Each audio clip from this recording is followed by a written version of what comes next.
بسم اللہ الرحمن الرحیم الحمد للہ رب العالمین والعاقبۃ للمتقین والصلاة والسلام علی سید الانبیاء والمرسلین محمد وعلی آلہ واصحابہ وازواجہ وذریاتہ واہل بیتہ اجمعین الی یوم الدین اما بعد فاعوذ باللہ من الشیطان الرجیم بسم اللہ الرحمن الرحیم یا ایھا الناس انا خلقناکم من ذکر وانثی وجعلناکم شعوبا وقبائل لتعارفوا ان اکرمکم عند اللہ اتقاکم۔ بزرگان محترم، عزیزان گرامی، اس دنیا کے اندر لوگوں کے درمیان میں ایک مسابقہ ہے، ایک مقابلہ ہے۔ وہ اس بات کو لے کر ہے کہ تم بہتر ہے یا میں بہتر ہوں۔ ہر آدمی کا یہ خیال ہے کہ تم سے میں بہتر ہوں۔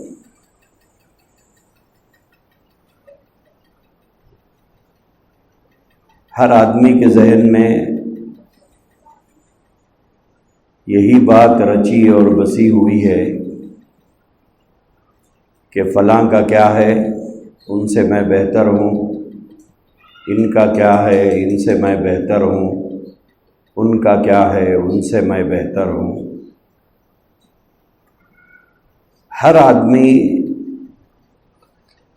دوسرے کے مقابلے میں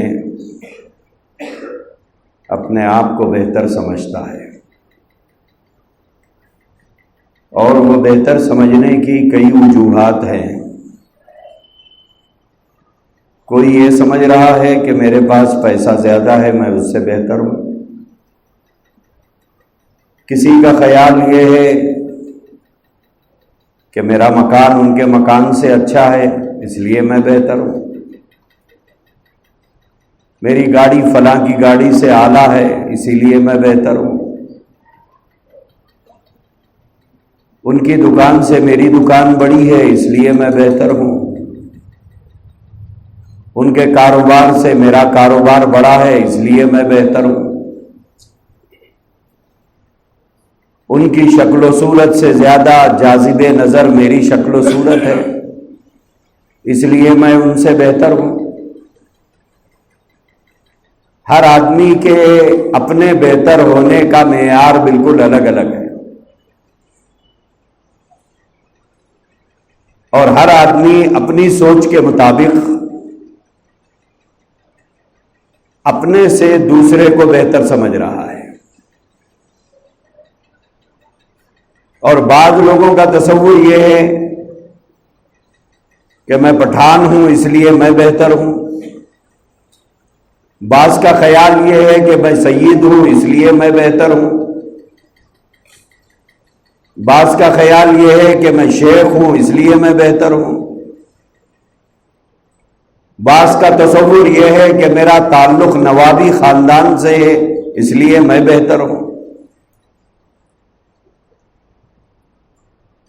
اپنے کو دوسرے سے بہتر سمجھنے کے معیارات بالکل الگ الگ ہیں ہر آدمی کے،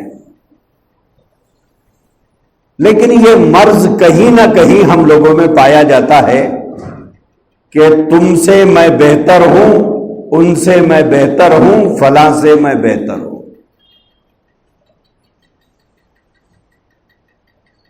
لیکن میرے عزیز بھائیوں اور دوستو، بہتر ہونے کا معیار کیا ہے؟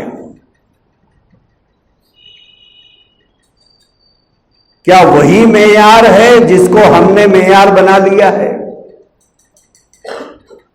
یا اسلام کی نظر میں معیار کچھ اور ہے؟ ایک تو تصور معیار کا ہمارے ذہنوں میں ہے جس کو میں نے ابھی گنایا ہے. یہ ایک معیار ہے جس کو ہم نے بنا لیا ہے,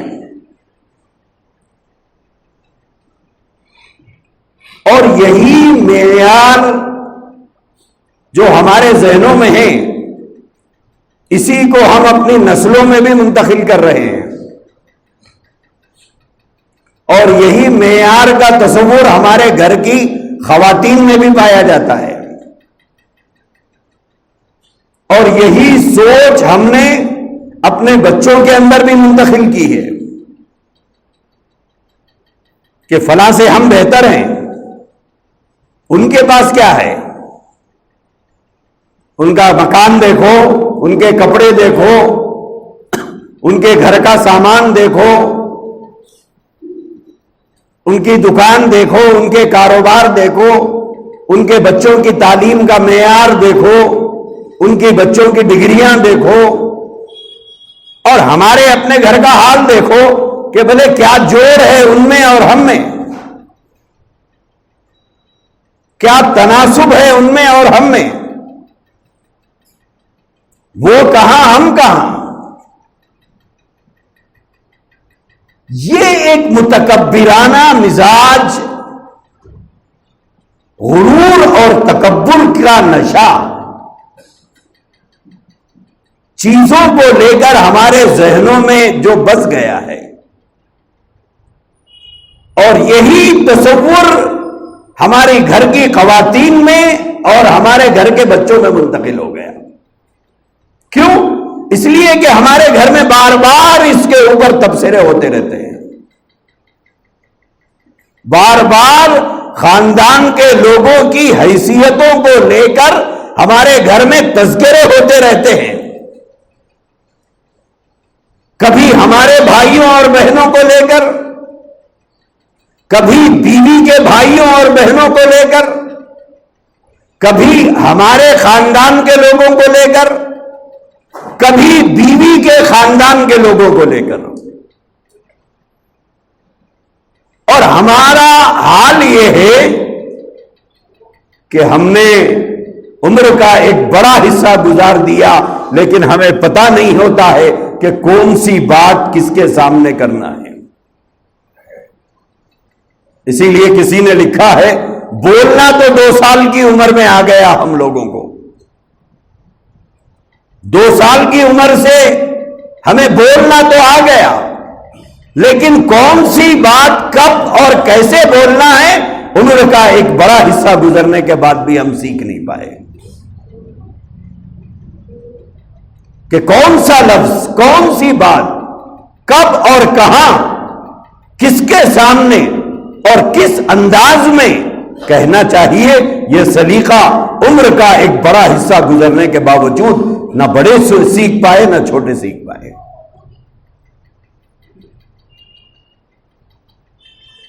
اسی لیے ہمارے الفاظ وہ کام کرتے ہیں جو ایک پتھر کرتا ہے, ہمارے الفاظ وہ تکلیف پہنچاتے ہیں جو ایک مٹی اور گارے کا ڈھیلا پہنچاتا ہے. ہمارے الفاظ لوگوں کے دلوں پر وہ زخم لگاتے ہیں جو کوئی چاقو اور تلوار کی دھار سے لگتا ہے. کیوں؟ اس لیے کہ بولنے کا سلیقہ نہیں سیکھا ہم لوگوں نے.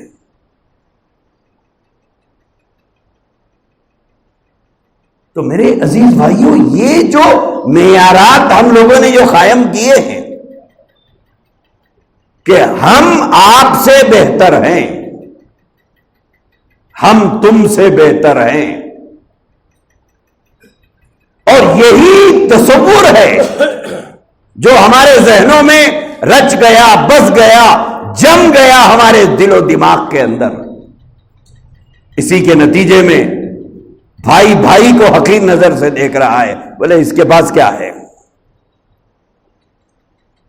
بہن بھائی کو حقارت بھری نظروں سے دیکھ رہی ہے, بولے اس کے پاس کیا ہے. ہمارے پاس ہے جو کچھ ہے. بھتیجے چچا اور تایا کو گری ہوئی نظروں سے دیکھ رہے ہیں. بولے ان کے پاس کیا ہے؟ بولے ہمارے پاس 4 مکان ہیں. ان کے بچے کیا پڑھے لکھے ہیں؟ بولے ہم بہن بھائی بہت پڑھے لکھے ہیں. یہی وجہ ہے کہ بھانجے ماموں اور ماموں کی اولاد کو گری ہوئی نظروں سے دیکھ رہے ہیں. کیوں؟ ماموں غریب ہے. بھتیجے چچا کو گری ہوئی نگاہوں سے دیکھ رہے ہیں. کیوں؟ اس لیے کہ وہ غریب ہے. اور ہم لوگوں کے ذہنوں میں یہ تصور ہے کہ عزت والے ہم لوگ ہیں. کیوں؟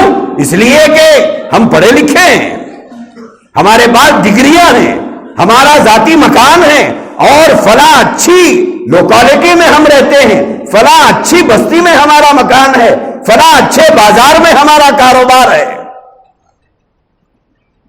اور اعلیٰ قسم کی گاڑی میں ہم پھرتے ہیں, برانڈڈ کپڑے ہم پہنتے ہیں, اس لیے ہم عزت والے ہیں. اب وہ زمانہ بھی دیکھنے میں آ رہا ہے کہ کبھی چچا بھتیجے کی عزت کرتا تھا, اب چچا بھتیجے کی عزت کر رہا ہے. کبھی بھتیجا چچا کی عزت کرتا تھا, لیکن اب چچا بھتیجوں کی عزت کر رہا ہے. کبھی بھانجے ماموں کا احترام کرتے تھے کہ یہ میری ماں کا بھائی ہے, یہ میرا ماموں ہے, لیکن اب کیا صورتحال ہے؟ اب ماموں بھانجوں کی عزت کر رہا ہے. کیوں؟ معیارات بدل گئے, معیارات بدل گئے. آج کل ہم اس بات کو لے کر مغرور ہیں کہ یہ چیزیں ہمارے پاس ہیں. ہم نے عزتوں کا معیار چیزوں کو سمجھ لیا, عزتوں کا معیار سامان کو سمجھ لیا, عزتوں کا معیار زر اور زمین کو سمجھ لیا, عزتوں کا معیار پیسے اور جائیداد کو سمجھ لیا. رشتوں کا کوئی پاس و لحاظ نہیں رہا, چھوٹے بڑے کا کوئی ادب باقی نہیں رہا. بڑے اور چھوٹوں کے درمیان جو احترام ہوا کرتا تھا وہ سب ختم ہو گیا. سوال یہ ہے, یہ بے ادبی ہماری اولاد سیکھی کہاں سے ہے؟ یہ بے ادبی ہماری اولاد سیکھی کہاں سے؟ میرے بھائیوں, یہ بے ادبی تو ہم نے سکھایا ہے, یہ بے ادبی ہم نے سکھایا ہے. کیونکہ چچا کی حیثیت اپنے باپ اور ماں کی زبان سے کئی مرتبہ بچوں نے سنا ہے. بولے اس کے پاس کیا ہے؟ بولے غریب ہے. اس کے بچوں کا حال کیا ہے؟ ماموں کی مفلوک الحالی اور پریشان حالی کا تذکرہ اپنے ماں باپ کی زبان سے بار بار بچے سنے. اس کا نتیجہ یہ ہوا کہ ہمارے بچوں کے دلوں سے بڑوں کا ادب ختم ہو گیا, بڑوں کا احترام ختم ہو گیا. احترام رشتوں کی بنیاد پر ہونا چاہیے تھا, احترام عمر کے بڑے ہونے کی وجہ سے ہونا چاہیے تھا. وہ چیز ختم ہو کر احترام کی جگہ اب مال اور دولت, سرمایہ اور جائیداد, ڈگری اور نوکریاں ہو گئی ہیں. اب سوال یہ پیدا ہوتا ہے کہ آخر عزت والا ہے کون؟ وہی عزت والا ہے جس کو ہم عزت والا سمجھ رہے ہیں.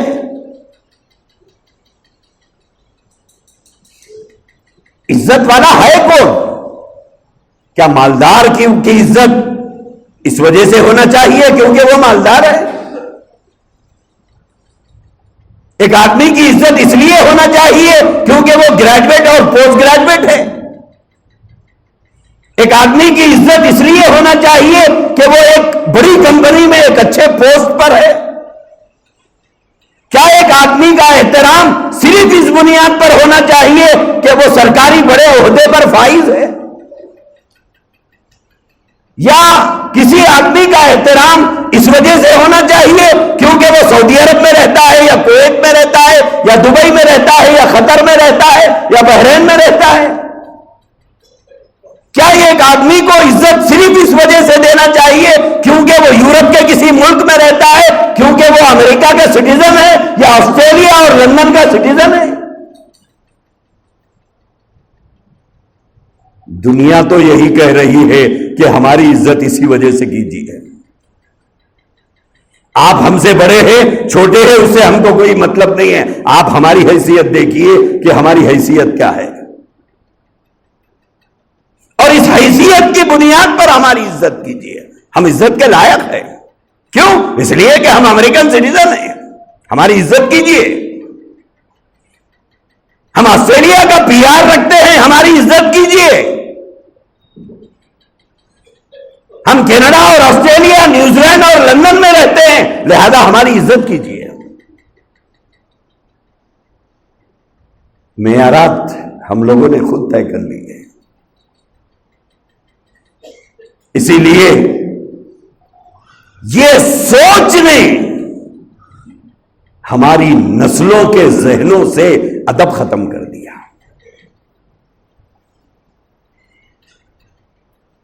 ہماری اس سوچ نے ہماری نسلوں کے ذہن و دماغ سے بڑوں کا احترام ختم کر دیا. ادب ختم ہو گیا, احترام ختم ہو گیا. کل تک لوگ سلام کرتے تھے, اب ایسا دیکھتے ہوئے جا رہے, بولے کیا ہوا رے بھائی, آپ نہ کرے ہم تو کریں گے آپ کو, ادھر دیکھیے تو صحیح. بولے آپ اس لائق تھوڑے ہی ہے کہ آپ کو ہم دیکھیں. بولے کیوں, کیا بات ہے؟ بولے ہم آج کل امریکہ میں رہتے ہیں. بولے ہمیں آسٹریلیا کا پی آر مل گیا ہے, ہمیں کینیڈا کا پی آر مل گیا ہے. کیا معیارات بنا لیا ہم لوگوں نے. میرے بھائیوں, اس بارے میں قرآن کریم کیا کہتا ہے؟ ایک طرف یہ ساری سوچ ہے ہماری جو میں نے بتایا ہے کہ عزت والا ہے کون آخر, کون احترام کے لائق ہے, کون عزت کے لائق ہے. قرآن کریم کہتا ہے یا ایھا الناس, اے لوگو, انا خلقناکم من ذکر و انثی.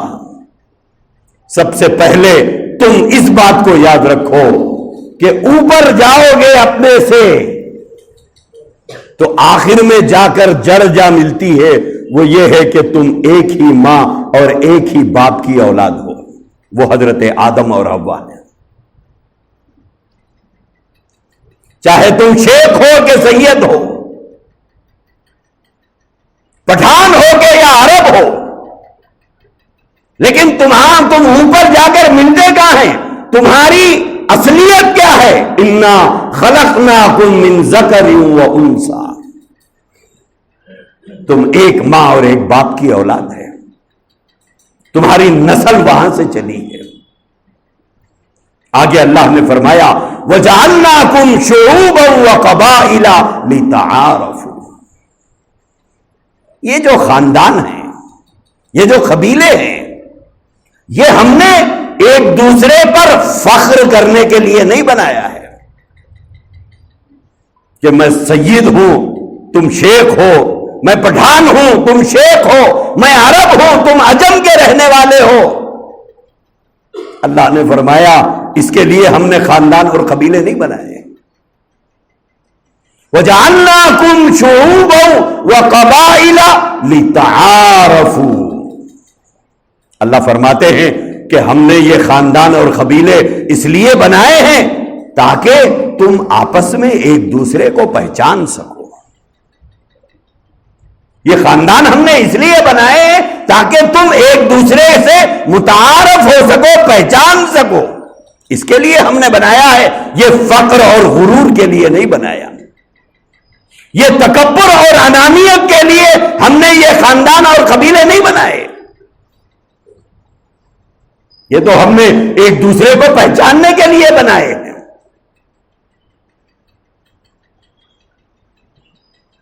اب رہ جاتا یہ ہے پھر عزت والا کون ہے. ہم تو آج تک سمجھ رہے تھے کہ ہم سید ہیں اس لیے عزت والے ہیں, ہم پٹھان ہیں اس لیے عزت والے ہیں,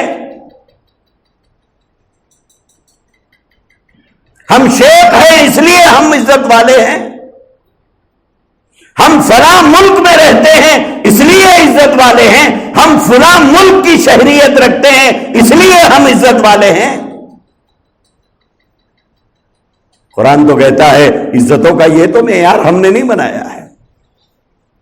ہم نے یہ خاندان اور قبیلے جو بنائے ہیں وہ صرف ایک دوسرے کو پہچاننے کے لیے بنائے ہیں. دنیا ساری ہماری ہے اور اس میں مختلف جگہوں پر ہم نے تمہیں بسایا ہے. پھر عزت والا کون ہے؟ ہم تو یہ سمجھ رہے تھے کہ مالدار عزت والا ہے، دکاندار عزت والا ہے، بڑا بزنس مین عزت والا ہے، فلاں خاندان سے تعلق ہے اس لیے عزت والے ہیں، فلاں عہدے پر ہم فائز ہیں اس لیے ہم عزت والے ہیں. لیکن قرآن کہتا ہے یہ سب عزتوں کا معیار نہیں ہے. یہ سب تمہاری اپنی ذہنی اختراع ہے. تم نے بنا لیا ہے یہ معیارات. قرآن کہتا ہے ہم نے نہیں بنایا معیارات. پھر عزت والا کون ہے اس دنیا میں؟ اللہ تبارک و تعالیٰ فرماتے ہیں ہمارے نزدیک عزت والا کون ہے؟ تمہارے نزدیک تو عزت والا وہ ہے جو مالدار ہے، جو دکاندار ہے، جو مکاندار ہے، جو زمیندار ہے، وہ تمہارے نزدیک عزت والا ہے. عہدے دار ہے تمہارے نزدیک عزت والا ہے. لیکن ہمارے نزدیک عزت والا اس میں سے کوئی بھی نہیں ہے. ہماری بارگاہ میں عزت ان میں سے کسی چیز کی بنیاد پر نہیں ملے گی. پھر عزت والا کون ہے؟ اللہ تبارک و تعالیٰ نے فرمایا اِنَّ أَكْرَمَكُمْ عِندَ اللَّهِ أَتْقَاكُمْ. اے لوگوں، تم سب لوگوں میں سب سے زیادہ عزت والا اِنَّ أَكْرَمَكُمْ عِندَ اللَّهِ، اِنَّ أَكْرَمَكُمْ عِندَ اللَّهِ. عند اللہ یہ لفظ یاد رکھیے. اللہ کہتا ہے اللہ کے نزدیک عزت والا وہ ہے اتقاکم، جو تم میں سے سب سے زیادہ اللہ سے ڈر کر زندگی گزارتا ہو، جو سب سے زیادہ اللہ کے احکامات کا لحاظ کر کے زندگی گزارتا ہو، جو سب سے زیادہ اللہ کے اوامر اور نواہی پر کو مد نظر رکھ کے زندگی گزارتا ہو، جو تقوی جس کے اندر ہے وہ عزت والا ہے. اس سے ہٹ کر اللہ کے پاس کسی کی عزت کسی بنیاد پر نہیں ہوگی. اللہ نے فرمایا ہمارے نزدیک عزت والا وہ ہے جو سب سے زیادہ ہم سے ڈرتا ہے. ان اکرمکم عند اللہ اتقاکم، جو سب تم میں سب سے زیادہ عزت والا وہ ہے جو ہم سے ڈرتا ہو. رہ جاتے زر اور زمین جائیداد، بلے یہ تو ہم نے اس کو بھی دیا ہے جو ہماری مانتا نہیں ہے، یہ تو ہم نے اس کو بھی دیا ہے جس کو تم کافر کہتے ہو، مشرک کہتے ہو، بت پرست کہتے ہو. دنیا تو ہم نے سب کو دیا ہے، اسے بھی دیا ہے جو ہمارے سامنے سجدہ کرتا ہے، اسے بھی دیا ہے جو ہماری شان میں گالی بکتا ہے. دنیا تو ہم نے سب کو دیا ہے. عہدے اگر ہم کو سجدے کرنے والوں کو بھی دیا ہے تو ہمارے ساتھ کسی اور کو شریک کرنے والے کو بھی ہم نے دیا ہے. تم نے اس کو عزتوں کا معیار سمجھ لیا. چلے عزتوں کا معیار یہ نہیں ہے. اللہ فرماتے ہیں عزت والا اللہ کے نزدیک وہ ہے جو متقی اور پرہیزگار ہو، سب سے زیادہ اللہ سے ڈرنے والا ہو، وہ عزت والا ہے. اللہ کے نبی علیہ السلام نے ارشاد فرمایا لا فضیلتا، لا فضیلتا. ترجمہ آپ کو سمجھ میں آیا ہوگا. حضور فرماتے ہیں لا فضیلتا، فضیلت حاصل نہیں ہے لعربی علی العجمی، کسی عرب کو کسی عجم پر. ہم لوگ عجمی ہیں، وہ عرب کا علاقہ جہاں پر لوگ رہتے ہیں، عربی بولنے والے، عرب کی سرزمین انہیں عربی کہتے ہیں. ہم لوگ عجم کا علاقہ کہلاتا ہے جس میں ہم لوگ رہتے ہیں. حضور نے فرمایا لا فضیلت لعربی علی العجمی، کسی عربی کو کسی عجمی پر، کسی عجمی کو کسی عربی پر، ولا الاحمر علی الاسود، حضور نے فرمایا کسی گورے کو کسی کالے پر، کسی کالے کو کسی گورے پر کوئی فضیلت نہیں ہے، کسی کو کسی پر فضیلت نہیں ہے۔ وہ عرب کی سرزمین پر رہتا ہے اس لیے وہ زیادہ اکرام کے قابل ہے؟ فرمایا نہیں۔ تم عجم میں رہتے ہو اس لیے تمہیں دھتکار دیا جائے؟ نہیں۔ لا فضیلت لعربی علی العجمی، کسی عربی کو کسی عجمی پر، ولا العجمی علی العربی، کسی عجمی کو کسی عربی پر، ولا الاحمر علی الاسود، ولا الاسود علی الاحمر، کسی گورے کو کسی کالے پر، کسی کالے کو کسی گورے پر کوئی فضیلت حاصل نہیں ہے۔ حضور نے آگے فرمایا الا بالتقوی، ایک انسان کو دوسرے انسان پر جو فضیلت ہے وہ صرف تقوی کی بنیاد پر ہے، پرہیزگاری کی بنیاد پر ہے، رب کی مرضیات پر زندگی گزارنے کی بنیاد پر ہے، رسول اللہ صلی اللہ علیہ وسلم کی اطاعت اور فرمانبرداری کی بنیاد پر ہے، قرآن کے احکامات اور تعلیم کی تعلیمات پر عمل کرنے کی بنیاد پر ایک دوسرے پر فضیلت ہے، نہ کہ مال پر، نہ کہ دولت پر، نہ کہ ناک نقشوں پر، نہ کہ گورے اور کالے ہونے پر کسی کو کوئی فضیلت نہیں ہے۔ یہ جو معیارات ہم نے بنا لیے کہ ہم مالدار ہیں ہمیں سلام کیجئے، ہم سیٹھ صاحب ہیں ہمیں سلام کیجئے، ہم ایم ایل اے صاحب ہیں ہمیں سلام کیجئے، ہم فلانے صاحب ہیں ہمیں فلاں سلام کیجئے، ہم فلاں کمپنی میں کام کرتے ہیں ہمیں سلام کیجئے، ہاں بولے ہم فلاں ملک میں رہتے ہیں ہمیں سلام کیجئے۔ میرے استاد فرمایا کرتے تھے ایسے مغرور لوگوں کو کبھی سلام نہیں کرنا چاہیے، جو یہ چاہتا ہے کہ زبردستی میری عزت کرو، عزتیں ان بنیادوں پر نہیں ہوا کرتی۔ حضرت مالک بن دینار رحمت اللہ علیہ نے فرمایا مالدار کی عزت مال کی بنیاد پر کرنا۔ بہت سے لوگوں کو آپ دیکھیے، لکھپتی وہ رہتا تعریف اس کی زبان پہ رہتی، ارے بہت لکھپتی ہے، ارے کروڑ پتی ہے، ارے ان کا مکان ایسا ہے، ارے ان کی گاڑی ایسی ہے، تسبیح لے لے کے پڑھ لیتے بیٹھو۔